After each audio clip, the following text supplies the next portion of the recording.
ఆంధ్రప్రదేశ్ రాష్ట్ర వ్యాప్తంగా ఉన్న రేషన్ కార్డు లబ్ధిదారులకు ఇప్పుడు రాష్ట్ర ప్రభుత్వం మరో భారీ శుభవార్త చెప్పింది. ఇంటి స్థలం లేని పేద కుటుంబాలకు గ్రామీణ ప్రాంతాల్లో 3 సెంట్లు, పట్టణ ప్రాంతాల్లో 2 సెంట్ల ఇంటి స్థలం ఇవ్వడంతో పాటు ఇల్లు నిర్మించుకునేందుకు మొత్తం 4 లక్షల వరకు ఆర్థిక సహాయం అందించేందుకు ప్రభుత్వం సిద్ధమైంది. అయితే ఈ పథకం ఎవరికి వర్తిస్తుంది, ఎవరెవరు అర్హులు, ఎప్పుడు దరఖాస్తు చేయాలి, ఎవరికి డబ్బులు నేరుగా ఖాతాలోకి జమ అవుతాయి, ఈ వీడియోలో పూర్తి వివరాలు తెలుసుకుందాం.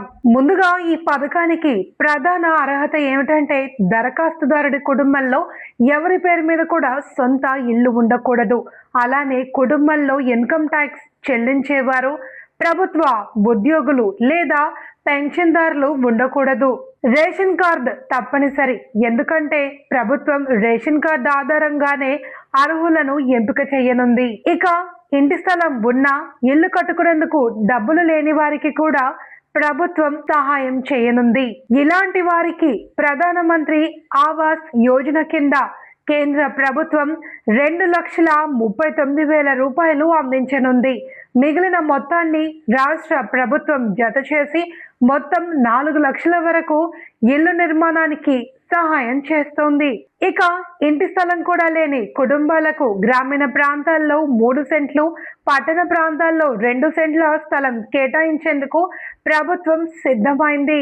ఇప్పటికే 2 లక్షల మందికి పైగా ఇంటి స్థలాల కోసం దరఖాస్తులు వచ్చాయని అధికారులు తెలిపారు.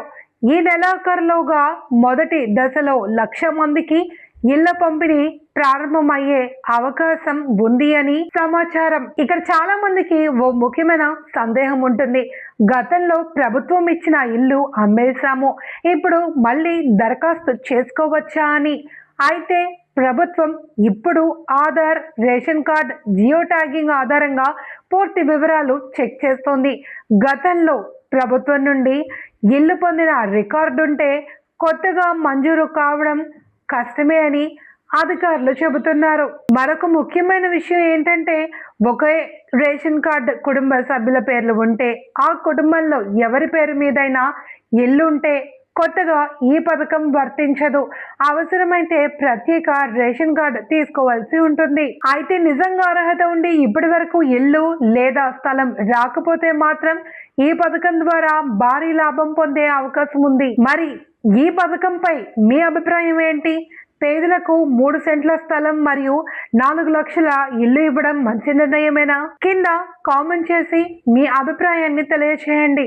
ఇలాంటి ప్రభుత్వ పథకాలు, తాజా అప్డేట్స్ కోసం మన డిఆర్ ఫోకస్ ఛానల్ ని సబ్స్క్రైబ్ చేసుకుని బెల్ ఐకాన్ ను ప్రెస్ చేయండి. Thank you for watching.